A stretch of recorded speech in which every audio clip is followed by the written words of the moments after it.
येतात ते आम्हाला आश्वासन देऊन जातात की आम्ही आज करू तुमचं हे उद्या करू, पण ते काय 15-20 वर्षामध्ये झालेलं नाही. लक्ष त्यांनी लक्ष घातलेलं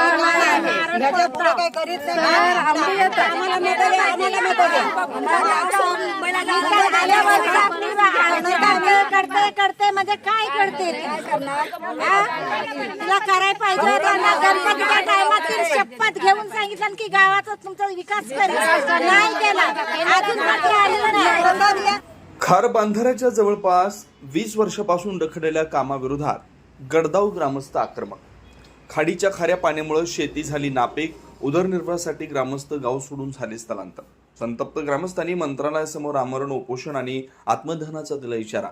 लोकप्रतिनिधी सणासुदी आणि निवडणुकीच्या तोंडावर येतात आणि आश्वासन देऊन फसवणूक करतात.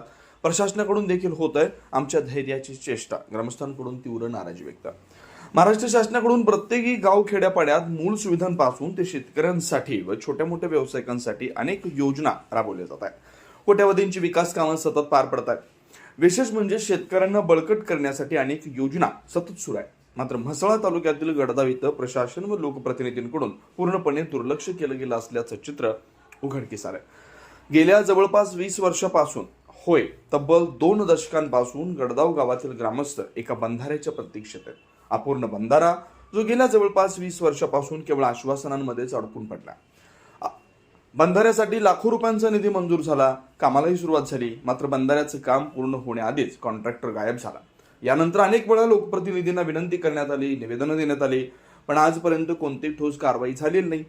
प्रशासनाकडून देखील डोळेझाक करण्यात आला असल्याचा गंभीर आरोप करत लोकप्रतिनिधी आणि प्रशासनाविरोधात तीव्र नाराजी व्यक्त करण्यात आली. गडदाव ग्रामस्थांचा आक्रोश आता टोकाला पोहोचलाय. गडदाव ग्रामस्थांना न्याय नाही मिळाला तर लोकप्रतिनिधींच्या विरोधात थेट आंदोलन करण्यात येणार असून निवडणुकांवर देखील बहिष्कार टाकण्याचा निश्चय करत गडदाव ग्रामस्थांकडून मंत्रालयासमोर आंदोलन करून आत्मदहनाचा देखील यावेळी इशारा देण्यात आला. उपसंपादक रिजवान मुकादमसह ब्युरो रिपोर्ट, तेज मराठी न्यूज, पुरार, रायगड. आम्ही गडदावचे रहिवासी आहोत.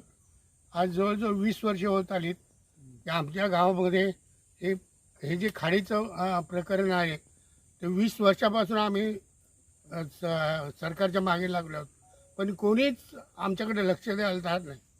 तर अशी परिस्थिती आहे की आज आमच्या गावामध्ये लहान मुलं किंवा कोण राहायलाच मागत नाही.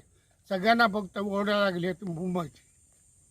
आणि अशा परिस्थितीत आम्ही जुने लोक इथं राहतो, पण इतर मुलांना नवीन पिढ्याला जरा इंटरेस्ट नाही, कारण हे सगळं जंगल झालं आहे. त्याच्यामुळे मुलांना इथे येण्यामध्ये काही इंटरेस्टच वाटत नाही. आता शिकली सवडलेली पोरं आहेत, पण त्यांना पण काहीतरी व्यवस्था पाहिजे ना. पण त्यांना इकडे बघायला गेलं की सगळं चिखल दिसतो, काहीच हे नाही. भात शेती आज जवळजवळ 14 वर्ष झाले की आमच्या गावामध्ये एवढी जमीन आहे की त्या जमिनीमध्ये आम्ही जराही शेती करू शकत नाही. आमची सगळी शेतीच गेली आहे. इथून गेले 15 वर्षापूर्वी ह्या बांधाचं काम झालं होतं. 20-30% काम करून पूर्ण पेमेंट घेऊन पळून गेल्याच्या नंतर एवढ्या इथं परत खांडे फुटलेत ना की आमचे जे गावकरी इथे येऊन जे रोजगाराचं काम म्हणजे खेकडे असो, मच्छीमारी असो, हे करायचे ते पूर्णपणे बंद झालेलं आहे. आपण इकडे पाहू शकता की इकडे आम्हाला सर्व पाईन भेटायची जे घराच्या वरती आपण टाकायचो. आज गरीब माणसाला तेही भेटू शकत नाही. दुसरी गोष्ट आहे की शेती व्हायची. आम्ही मध्ये ऊन असलं काय असलं की क्रिकेट वगैरे सामने सर्व चालायचं. पण ह्या खांडी फुटल्यामुळे पूर्ण हा बांधाचा जो खारा पाणी आहे तो इकडे जायला लागलाय. त्याच्यामुळे आमट्या मँग्रोव्स एवढं उगवलेलं आहे की इकडे जो जंगल दिसतं त्याच्याने भीती वाटते अशी की केव्हा काही घडलं तर आम्हाला काय माहिती पडणार. तर सरकारला जाग आली पाहिजे आणि लवकर इथे बांधाचं काम केलं पाहिजे. अन्यथा आज आमचा आक्रोश पाहिलेला आहे. पुढच्या वेळेला आम्ही मंत्रालयाच्या बाहेर सर्व मिळून गावकरी आंदोलनाला बसू किंवा तिथं उपोषणाचं पण किंवा आत्मदहनचा इशारा आम्ही देत आहोत. हा बांधाचा काम लवकर झाला पाहिजे आणि जे कोणी ज्यात दोषी असतील, जे काम अर्धवट सोडून गेले, त्यांच्यावर कारवाई झाली पाहिजे एवढी शासनाला विनंती करतो. आणि इथले जे लोकप्रतिनिधी आहेत जे आम्हाला आश्वासन देतात की ह्या पुढच्या महिन्यात तुमचं काम करू, पुढच्या महिन्यात काम करू या खारभूमीचा, आज लगत होत नाही. आम्ही प्रत्येक वेळेनं त्यांना निवडून देतो. तुम्ही आमच्या अंत पाहतात का आमचा तुम्ही की तुम्हाला आम्ही निवडून दिलं म्हणून आम्हाला तुम्ही काय बोलतात त्याला ते वेडं समजता का की आम्ही तुमचं काम करतो. लवकरात लवकर आम्हाला हे काम करून द्या, अन्यथा आम्ही उपोषणाला बसू किंवा आम्ही आत्मदहनाचा तुम्हाला इशारा देतोय. सांगण्याचा विषय आहे, गडदाव गावामध्ये ह्या खारभूमी ह्या गेली 15 वर्षापासून, जिथून सरकार स्थापन झाल्यापासून 15 वर्षापासून पाठी काँग्रेस कालामध्ये जर म्हणायचं गेलं तर आमच्या बांधाचा काम आणि शेतीभाती व्यवस्थित चालत होती. पण ज्या 15 वर्षापासून जो सरकार स्थापन झालेला आहे तिथपासून आमच्या बांधाची पूर्ण वाट लागून गेली. आमची शेती जी 15 हेक्टर किंवा 20 हेक्टर होती ती नापिकी झाली. आणि इथून लोकांना आमच्यासारख्या तरुण वर्गाला इथून गावावरून मुंबईला स्थानिक होण्याची इच्छा झालेली नाही की गावामध्ये येणारा. आज जर बघाल तर आमच्या गावाच्या प्रत्येकाच्या घरोघरी शेती आणि खाडीचा पाणी हा जवळजवळ येत झाला आहे. घरामध्ये साप, विंचू, मगर अशा गोष्टी घडत आहेत. लोकांना इथं राहण्याची नाही. 20% आमची वस्ती गडदा गावामध्ये राहिलेली नाही. याची शासनाने खरोखर विनंती करून आम्ही त्याच्यावरती प्रत्येकाला निवेदन देऊन 2013 पासून आम्ही निवेदन देतो. 40% काम झाल्याच्या नंतर कॉन्ट्रॅक्टदार 100% पैसे घेऊन गेला. त्याच्यावरती कोणती कारवाई झाली नाही. पुन्हा आम्ही त्याच्यावरती ग्रामस्थांनी निवेदन देऊन पुन्हा त्याच्यावरती पाठपुरावा करून ह्याचा पण आम्ही सोक्षमोक्ष करावा ह्यासाठी. गडदाव गावचे रहिवासी आहोत. आमचा खाडी बंधारा 20 वर्ष बंद आहे, म्हणजे खांडी वगैरे गेलेले आहेत. तर आमच्या गावामध्ये पाणी खाडीची सर्व हे काय झाडं वगैरे आमच्या गावाला होलीला लागलेली आहेत. त्याच्यामुळे आमची शेतीभाती सर्व बंद झालेली आहे.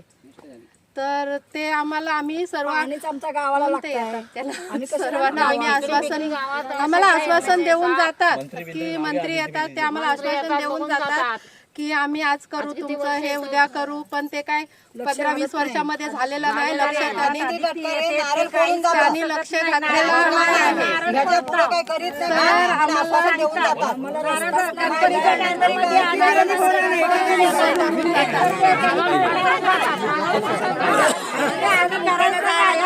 आमच्या गावामध्ये माणसं राहिलेली नाही आहे. सर्व माणसं मुंबईला गेली.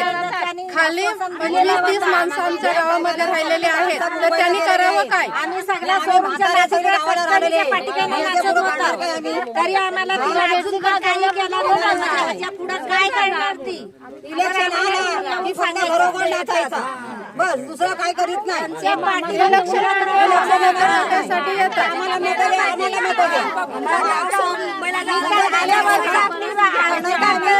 करते म्हणजे काय करते तुला करायला पाहिजे. गणपतीच्या टायमात शपथ घेऊन सांगितलं की गावाचा तुमचा विकास करेल, नाही केला. अजून मला